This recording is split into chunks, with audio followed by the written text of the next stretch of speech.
Hi viewers, welcome to our channel. ప్రస్తుతం మనతో పాటు దాము బాలాజీ గారు, సీనియర్ జర్నలిస్ట్ ఉన్నారు. వారితో ఒకసారి మాట్లాడదాం. సార్ నమస్కారం సార్. నమస్తే.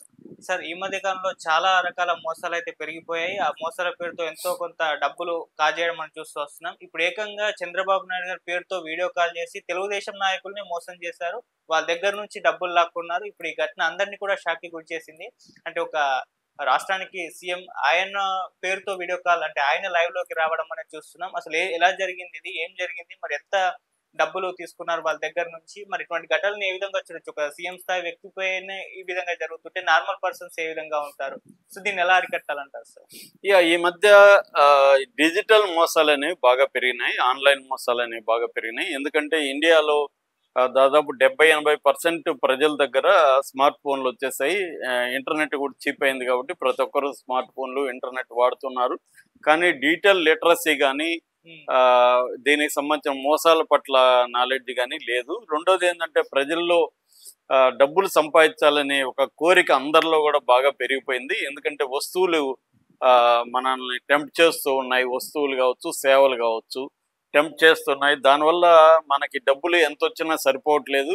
కాబట్టి డబ్బులు ఏదో ఒక రకంగా సంపాదించాలని ఎక్కువ మంది ఆన్‌లైన్‌లలో సంపాదించాలని ట్రై చేయడం.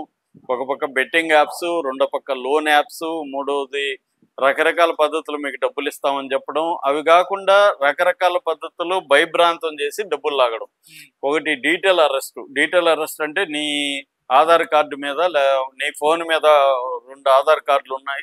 2 సిమ్ములు ఉన్నాయి. నీ పేరు మీద 2 సిమ్ములు ఉన్నాయి. ఆ సిమ్ములు ద్వారా ఒక ఘోరమైన ఆహ్, క్రైమ్ జరిగింది. కాబట్టి నిన్ను డీటెయిల్ అరెస్ట్ చేస్తున్నావు అని వీడియో కాల్‌లో సిబిఐ ఆఫీసు కనబడుతూ ఉంటది. పోలీస్ సెటప్ అన్నీ ఉంటాయి. నీకు వీడియో కాల్ వస్తది.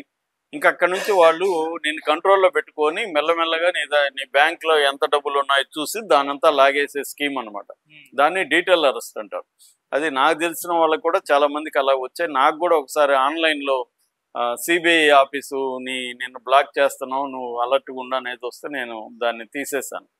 అలాగా చాలా మందికి ఆహ్, అనుమానంతో ఇలా చేస్తున్నారు. ఈ మధ్య సినిమాలు కూడా దీని మీద 'బీకే పరపన' అనే సినిమా కూడా దీని మీద వచ్చింది. హ్మ్. సూయిసైడ్‌లు కూడా చేసుకుంటున్నారు. ఎందుకంటే ఉన్న డబ్బులంతా వీళ్ళకిచ్చేసి నాకు మోసపోయామని తెలిసి ఏం చేయాలో తెలియక సూయిసైడ్‌లు చేసుకున్న సంఖ్య కూడా పెరుగుతుంది. ఈ నేపథ్యంలో ఇప్పుడు ఒక ప్రధానమైన ఇది అన్నిటికంటే ఘోరం. ఈ మధ్య కాలంలో నేను ఇట్లాంటి మోసం అయితే వినలేదు. ఇది సాక్షాత్తు ఆంధ్రప్రదేశ్ ముఖ్యమంత్రి చంద్రబాబుని ఉపయోగించి చేసిన మోసం అన్నమాట.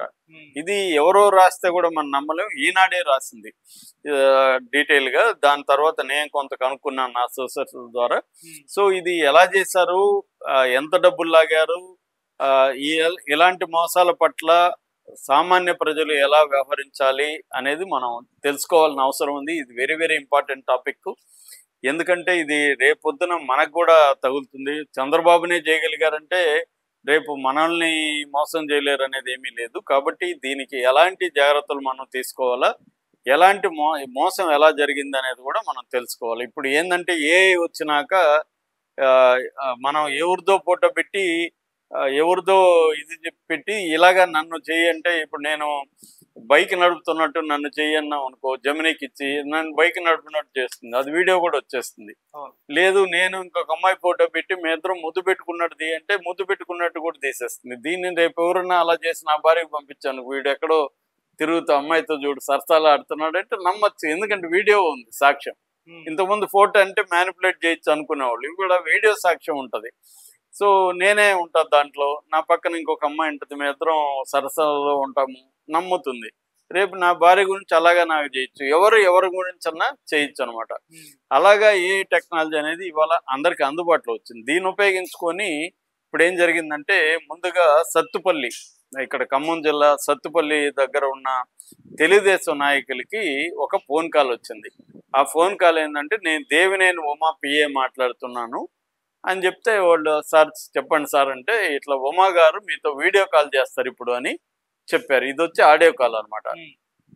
సరే అన్నారు. ఇమ్మీడియేట్‌గా దేవినేని ఉమ వీడియో కాల్‌లో వచ్చి పలకరించాడు. హ్మ్. "ఏవండీ బాగున్నారా? బాగున్నారా? అది ఇది ఎట్లా ఉంది అక్కడ పరిస్థితులు" అవి అని అడిగారు. వీళ్ళు తెలుగుదేశం నాయకుడు కదా దేవినేని ఉమ అని చెప్పి వీళ్ళు కూడా మాట్లాడారు. హ్మ్. సరే ఏం లేదు, అక్కడ ఇప్పుడు మనం ఒక తెలంగాణలో తెలుగుదేశం కార్యకర్తలకు సంబంధించి వాళ్ళ పిల్లల చదువులకి కొంత ఫండ్ కలెక్ట్ చేస్తున్నాము. సో మీరు కూడా మీ వంతు ఫండ్ ఇవ్వండి అని చెప్పి ఒక 3 ఫోన్ నెంబర్లు ఇచ్చారు వీళ్ళకి. వాళ్ళు కూడా ఏమనుకున్నారు, దేవినేని ఉమా గారు వీడియో కాల్లో చెప్పారు కాబట్టి మనం ఇద్దామని చెప్పి ఒక 35,000 అకౌంట్లో వేశారు. ఇది ఎప్పుడు జరిగింది? సెప్టెంబర్ 30న జరిగింది. సో వీళ్ళు 35,000 వేశారు. వేసిన తర్వాత మళ్ళీ మొన్న 7వ తేదీ, ఈ నెల 7వ తేదీ వీళ్ళకి మళ్ళీ కాల్ వచ్చింది. ఈసారి ఏంటంటే మీకు మళ్ళీ దేవినేని ఉమా వీడియో కాల్లో వచ్చాడు. వచ్చి మీకు నేను లోకల్ ఎన్నికలు స్టార్ట్ అవుతున్నాయి కదా తెలంగాణలో, ఇప్పుడంటే ఇది ఆపింది అనుకో, నిన్న హైకోర్టు ఆపింది, జరుగుతున్నాయి కదా, మీకు నేను పార్టీ తరఫున బీఫామ్ ఇప్పిస్తానని వీళ్ళకి చెప్పారు. వీళ్ళు ఆనందించారు, మనకు బీఫామ్ వస్తే పోటీ చేద్దామని. ఇప్పిస్తాము, అయితే మీతో చంద్రబాబు వీడియో కాల్లోకి వస్తాడు ఇప్పుడు అని చెప్పారు. సడన్గా చంద్రబాబు వీడియో కాల్లోకి వచ్చాడు. చంద్రబాబు ఎలా ఉన్నారు ఏంటి అని పలకరించాడు. వీళ్ళకి ఇంకా ఆనందం అయిపోయింది, చంద్రబాబు వీడియో కాల్లోకి వచ్చాడు అనేసి వీళ్ళు కూడా ఇది చేశారు. సరే పలకరించి మిగతా ఉమా మాట్లాడతాడని చెప్పి ఆయన వెళ్ళిపోయాడు. సో ఉమా మాట్లాడాడు. ఇప్పుడు ఉమా ఏం మాట్లాడాడంటే, అరే మీరు ఇట్లా విజయవాడ రండి, అమరావతికి రండి, చంద్రబాబు కలుస్తానన్నారు మిమ్మల్ని, మీరు వస్తే మాట్లాడుకుందాం అని, పలానే హోటల్లో దిగండి, ఆ హోటల్ ఖర్చులంతా మేమే చూసుకుంటాం, మీరేమి ఖర్చు పెట్టకండి అని చెప్పారు. వీళ్ళు ఆనందంగా ఒక 18 మంది ఇక్కడ నుంచి విజయవాడ వెళ్ళి ఆ హోటల్లో దిగారు. దిగిన తర్వాత హోటల్ వాళ్ళకి కూడా కాల్ వచ్చింది, ఇలాగ మా వాళ్ళు హోటల్లో దిగుతున్నారు, సత్తుపల్లి నుంచి వస్తారు, వాళ్ళకి రూములు ఇవ్వండి, ఖర్చులంతా నేనే పే చేస్తాను, ఉమా నుంచి వచ్చింది. హోటల్ వాళ్ళు కూడా దేవినేని ఉమా చెప్పాడంటే వీళ్ళకి రూమ్స్ ప్రొవైడ్ చేశారు, భోజనాలు పెట్టారు. ఈ లోపల మళ్ళీ కాల్ వచ్చి, చంద్రబాబు గారు 8 మందినే రమ్మంటున్నారు, ఒక్కొక్కరు 10,000 మీరు డిపాజిట్ కట్టాలి అని చెప్పారు. అప్పుడు వీళ్ళకి డౌట్ వచ్చింది, ఇదేంటి 10,000 ఎందుకు కట్టమంటున్నారు అని. అక్కడేమో దేవినేని ఉమా ఆఫీస్ నుంచి కాల్ వచ్చింది, ఆల్రెడీ వీడియో కాల్లో మాట్లాడారు. సో ఈ 10,000 కట్టడం పట్ల వీళ్ళకి డౌట్ వచ్చేసి వీళ్ళు ఇదైంది. ఈ లోపల హోటల్ వాళ్ళు కూడా భోజనాలకి డబ్బులు అడుగుతున్నారు, బిల్లు పే చేస్తా ఉన్నారు, చేయలేదు, భోజనాలకి డబ్బులు ఇవ్వకుండా మీరు బయటకు వెళ్ళకండి అని. దాంతో మేమెందుకు భోజనాలకి డబ్బులు ఇవ్వాలా, వాళ్ళు కదా ఇస్తామన్నారని గొడవలు అయినాయి. ఈ గొడవల్లో హోటల్ వాళ్ళు పోలీసులకు ఫోన్ చేశారు, సార్ వీళ్ళు ఎవరో సత్తుపల్లి నుంచి వచ్చారు, భోజనాలు చేసేసి ఇష్టం వచ్చినట్టు తినేసి బిల్లు కట్టమంటున్నారు. పోలీసులు వచ్చారు, ఏంటి అసలు మీరు ఎవరు, ఎందుకు వచ్చారు అని పోలీసులు అడిగారు. పోలీసులకు వీళ్ళు చెప్పారు ఇదంతా, ఇట్లా దేవినేని ఉమా ఫోన్ చేశాడు, అప్పుడు మేము 35,000 ఇచ్చాము, తర్వాత చంద్రబాబు వచ్చాడు, ఇవన్నీ చెప్తే పోలీసులకు అనుమానం వచ్చింది. ఎందుకంటే ఇలాంటి కేసులు వాళ్ళు చాలా వింటున్నారు కాబట్టి వాళ్ళు డైరెక్ట్గా ఉమాకి ఫోన్ చేశారు, దేవినేని, సార్ మీరు ఇలా ఫోన్ చేశారంట కదా అంటే, నేను ఎప్పుడు చేశాను అన్నాడు ఆయన. లేదు సార్ మీరు వీడియో కాల్లో మాట్లాడారు కదా అని వీళ్ళు అన్నారు. నేను ఎప్పుడయ్యా మీకు వీడియో కాల్లో మాట్లాడాను, నేను ఎప్పుడు మీకు ఫోన్ చేశాను అని ఆయన షాక్ అయ్యాడు. లేదు సార్ చంద్రబాబు గారు కూడా ఫోన్లో వచ్చారు కదా వీడియో కాల్లో, మీరే కదా మాట్లాడిచ్చారని. నేను ఎప్పుడు చేస్తాను, చంద్రబాబు ఇప్పుడు వచ్చాడని ఆయన అన్నారు. దాంతో పోలీసులకు అర్థమైంది.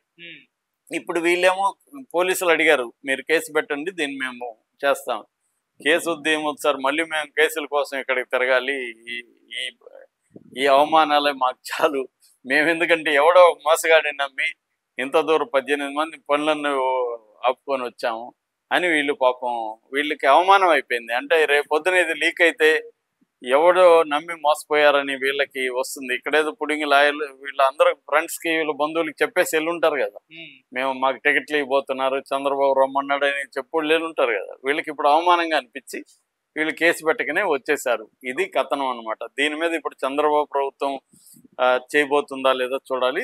దేవినేని ఉమా అయితే ఒక పేరు కూడా చెప్పాడు, ఏలూరుకు సంబంధించిన భార్గవ్ అనే వ్యక్తి ఇవన్నీ చేస్తున్నట్టు నా దృష్టికి వచ్చిందని ఉమా చెప్పినట్టుగా కూడా తెలిసింది.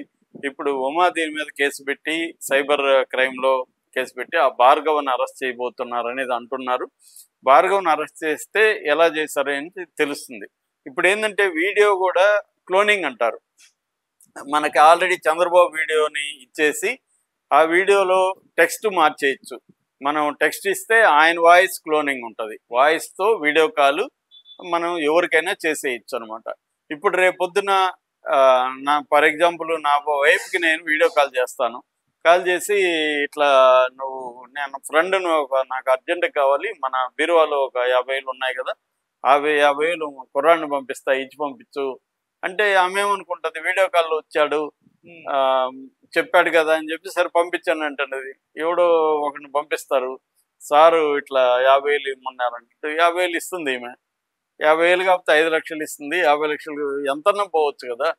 ఇలాగా రేపొద్దున ఇది ఈజీ అనమాట. రెండోది, ఇప్పుడంటే వీడు ఏలూరులో ఉన్నాడు కాబట్టి పట్టుకుంటున్నారు. వీడు ఏ ఆఫ్ఘనిస్తాన్లోనూ ఏ పాకిస్తాన్లోనూ ఎక్కడో ఏ గోల్డెన్ ట్రయాంగిల్ అంటారు ఈ మధ్య ఎక్కువగా, థాయిలాండ్, వియత్నాము, మయన్మార్, మూడు సరిహద్దుల్లో ఈ మోసాలు ఎక్కువ జరుగుతున్నాయి. ఉమ్, అక్కడికి తీసుకెళ్లి చేయించారనుకో, అక్కడి నుంచి వచ్చింది అనుకో, మనం పోలీసులు కంప్లైంట్ ఇచ్చినా పట్టుకోవడం అంత ఈజీ కాదు. అవును. సో ఇది ఇప్పుడు భయం వేస్తుంది. అంటే ఇప్పటి వరకు ఏంటంటే మొన్న కూడా ఆయన ఎవరు, ఉదయ్, కాకినాడ జనసేన ఎంపీ, ఆయన పేరుతో 10 లక్షలు ఎంతో డబ్బులు లాగారు ఇట్లాగే మోసం చేసి. అప్పుడంటే ఫోన్లో మెసేజ్ వచ్చింది, ఉదయ్ నెంబర్ నుంచి వచ్చింది కాబట్టి మనం చేయొచ్చు. ఇప్పుడు ఏమవుతుందంటే నా నెంబరు లాగే నెంబర్ పెట్టి నా నెంబర్ నుంచే వీడియో కాల్లో మా వైఫ్కి ఫోన్ చేసి ఇంట్లో డబ్బులు లాగచ్చు. ఉమ్, ఇంట్లో డబ్బులు లాగచ్చు, లేకపోతే ఫ్రెండ్కి ఫోన్ చేసి సార్ వీడియో కాల్ చేస్తాను మీకు అని చెప్పి వీడియో కాల్ చేసి, మీరు అంటే నమ్ముతారు నమ్మరని వీడియో కాల్ చేస్తున్నాను సార్, నాకు అర్జెంటుగా ఒక 50,000 డబ్బులు కావాలన్నాను అనుకో, ఫ్రెండ్ ఎప్పుడు అడగడు పాపం, నేను ఏదో ఎక్కడో ఇబ్బందుల్లో ఉన్నాను, ఉమ్, ఇట్లా నాది క్రెడిట్ కార్డు ఇవన్నీ పోయినాయి, ఏదో కథ చెప్తాను అనుకో, అతను ఇమీడియట్గా ఇవాళ ఏముంది, ట్రాన్స్ఫర్లు పెద్ద విషయం కాదు, 1,00,000 2 లక్షలు ఇలా గూగుల్ పే, జీపేలలో ట్రాన్స్ఫర్లు వెళ్ళిపోతాయి. నా నెంబర్ కూడా పోయింది, నా ఫోన్ కూడా పోయింది, వేరే ఫోన్ నుంచి మీకు చేస్తున్నాను, ఈ నెంబర్కి మీరు చేయండి అన్నారు అనుకో, మనోడు వీడియో కాల్లో వచ్చాడని నమ్ముతారు కదా. అందుకని ఇవాళ ఏదన్నా కోడ్ అడగాలి, మామూలుగా ఇందాకే నేను ఒక హాలీవుడ్ సినిమాలో ఇట్లాగే వాడు ఫోన్ చేస్తే వాడు నీ నీ కోడ్ ఏంటి అన్నాడు, వీడు కోడ్ మర్చిపోతాడు. ఉమ్, అప్పుడు వాడేదో అడుగుతాడు, నా టేస్ట్ ఏంటి చెప్పు, నాకు నచ్చిన ఫుడ్ ఏంటి చెప్పు. అలాగే ఇంక భర్తల్ని కూడా అడగాల్సి ఉంటుంది భార్యలు, నాకు నచ్చిన ఫుడ్ కలర్ చెప్పు, లేకపోతే ఇంకోటి చెప్పు అని ఏమన్నా పర్సనల్ విషయాల్ని లేదా ఫ్రెండ్స్కి తెలిసిన విషయాల్ని, మనం లాస్ట్ మంత్ ఎక్కడ కలిసామో చెప్పాను, ఏదో ఒకటి ఇట్లాంటివి లేకుండా వీడియో కాల్ వస్తే కూడా ఇవాళ నమ్మడానికి లేదనమాట. దీనివల్ల ఒక ప్రాబ్లం ఏంటంటే మనుషుల మధ్య నమ్మకాలు పోతాయి. ఉమ్, మనం నిజంగా ఎవడన్నా ఫ్రెండ్ అడిగినా కూడా మనం అనుమానించాల్సిన పరిస్థితి వస్తుంది, వీడు ఫ్రెండేనా లేకపోతే మోసగాడా అని. ఇదొక ప్రాబ్లం.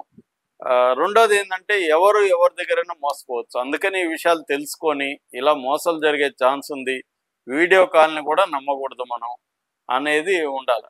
రేపొద్దున ఇంకొన్ని ఏళ్ళ తర్వాత నిజమైన మనిషి రూపానా కూడా తెలియదేమో, నేను డైరెక్ట్గా వచ్చినా కూడా నువ్వు నిజమా కాదా అనేది అనుమానాలు వచ్చే పరిస్థితి రాబోతుంది అనుకుంటా. అవును. అంటే ఏమేమి చేయబోతుంది అనేది ఇది 10 ఏళ్లకు ముందు 5 ఏళ్లకు ముందు ఎవడని చెప్తే మనం నమ్మే ఉండేవాళ్ళం కాదు. ఇలాగ అవుతుందిరా, వీడియో కాల్ వచ్చి వేరే వాళ్ళు వచ్చి నీలాగా కనబడి మాట్లాడతారంటే ఇది ఏమన్నా గ్రాఫిక్స్ అనుకుంటున్నావా ఏమని తిట్టేవాళ్ళం. కానీ ఇవాళ అది వాస్తవం అయిపోయింది, మన కళ్ళ ముందు వచ్చింది. మన సీఎం చంద్రబాబుని ఉపయోగించుకొని చేశారంటే వాళ్ళు ఏ స్థాయిలో దిగారో అర్థమవుతుంది. అందుకని అందరూ కూడా జాగ్రత్తగా ఉండాలి. ఏదో ఒక కోడ్ కన్ఫామ్ చేసుకోకుండా వీడియో కాల్ని కూడా నమ్మలేని పరిస్థితి, ముఖ్యంగా డబ్బుల విషయంలో. ఇంకోటి అయితే పర్లేదు కానీ డబ్బులు కానీ లేకపోతే గోల్డ్ కానీ ఇంకోటి కానీ ఇదైతే మాత్రం చాలా జాగ్రత్తగా ఉండాలి, లేదంటే మాత్రం మన సంపద అంతా పోయే అవకాశం ఉంది. Okay sir, thank you so much.